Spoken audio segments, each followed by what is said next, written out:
जय श्री कृष्णा। स्वागत है आपका सारथी त्रिशला के साथ। नवरात्रि की हार्दिक शुभकामनाएं आपको, नव वर्ष की हार्दिक शुभकामनाएं आपको। हिंदू सनातन धर्म के अनुसार हमारे लिए तो अब न्यू ईयर हुआ है, नया वर्ष आया है और ये वर्ष हमारे लिए क्या नया लेकर आ रहा है, इसके बारे में आज चर्चा करने हम आए हैं। इस नव वर्ष का स्वागत कैसे करना है और क्या क्या इस तरह के हमको उपाय करने हैं जिससे ये वर्ष हमारे घर में सुख, समृद्धि, शांति और प्रेम का प्रतीक रहे। ये वर्ष हमारे घर में, हमारे जीवन में नई उमंग और नई तरंग ले आए। ये वर्ष हमारे जीवन की हर एक परेशानी को दूर कर दे। इस साल ऐसी क्या चीजें हम कर लें जिससे हमारे जीवन में बहुत ज़्यादा सुख और समृद्धि बनी रहे। क्योंकि काम बहुत ज़्यादा पीड़ित हो चुका है, बाहरी वातावरण के कारण बहुत सारी चीज़ें रुकी रुकी और थमी थमी हो गई हैं। 2 दिन की गति की जिंदगी अब कुछ क्षणों की रह गई है।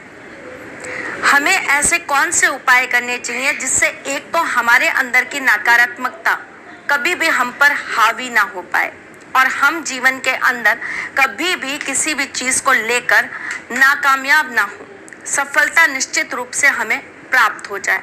तो चलिए उठाइए कॉपी पेन और लिख लीजिए इस नव वर्ष की आरंभ में क्या क्या उपाय हमें करने हैं, इसके बारे में मुझसे। मैं कौन हूँ? मैं आपकी एस्ट्रोलॉजर हूँ, वास्तुशास्त्री हूँ, चेहरा भी पढ़ती हूँ, आवाज़ भी पढ़ती हूँ और हाथों की लकीरें भी पढ़ लेती हूँ। लेकिन उससे पहले चूंकि आपकी साथी हूँ इसलिए आपको नियमित रूप से कुछ नया बताने चली आती हूँ। अगर हम सबसे पहले इस बात पर चर्चा करें कि इस वर्ष के अंदर हमें किन किन चीज़ों को लेकर क्या क्या उपाय करने चाहिए, तो तुरंत कॉपी पेन उठाइए और लिख लीजिए। इस नव वर्ष का आरंभ जब हो रहा है तो इस वर्ष में सबसे ज़्यादा हमें जिससे पीड़ा सताने वाली है वो है मंगल ग्रह। मंगल हमारे जीवन के अंदर बहुत सारे दंगल करने वाला है इस वर्ष में। तो उनसे रक्षा के लिए, उनसे बचने के लिए हमें क्या क्या करना चाहिए। भूमि को लेकर कष्ट हो सकता है, जो लोग भूमि का कार्य करते हैं उन लोगों को तकलीफ हो सकती है। घर में रक्तचाप की बीमारी बढ़ सकती है, ब्लड प्रेशर हाई या लो होना ये आम बात हो सकती है। आपको हार्मोनल डिस्टरबेंस बहुत ज़्यादा सता सकता है। इन सब से निजात पाने के लिए नित्य प्रतिदिन अपने घर में घी का दीपक लगाकर हनुमान चालीसा या बजरंग बाण का पाठ करना आरंभ कर दीजिए। अनएक्सपेक्टेड और अनवांटेड डिजीज से बचने के लिए, अचानक से आई हुई किसी भी बीमारी से बचने के लिए अपने घर के अंदर घी के दीपक के अंदर 2 लौंग डालकर हनुमान चालीसा का पाठ नियमित रूप से आरंभ कर दीजिए। अगर आप आर्थिक स्थितियों से जूझ रहे हैं, आर्थिक परेशानियां आपको परेशान कर रही हैं, तो इस वर्ष में आपको 3 चीज़ों का दान जरूर देना है। पहला चना, दूसरा धनिया और तीसरा जौ।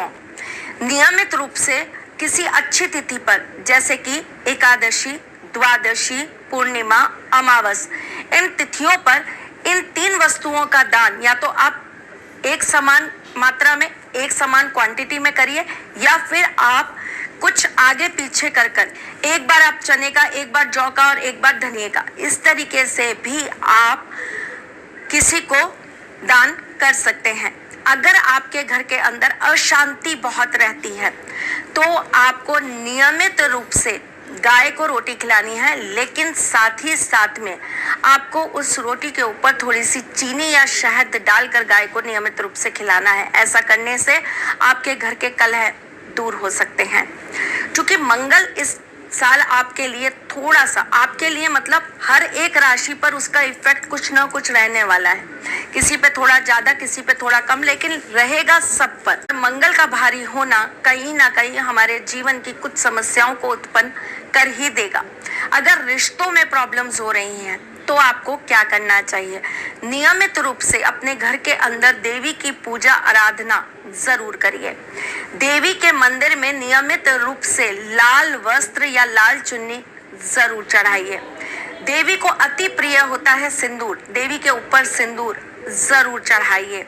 देवी के मंदिर में जाकर कपूर की आरती जरूर करिए।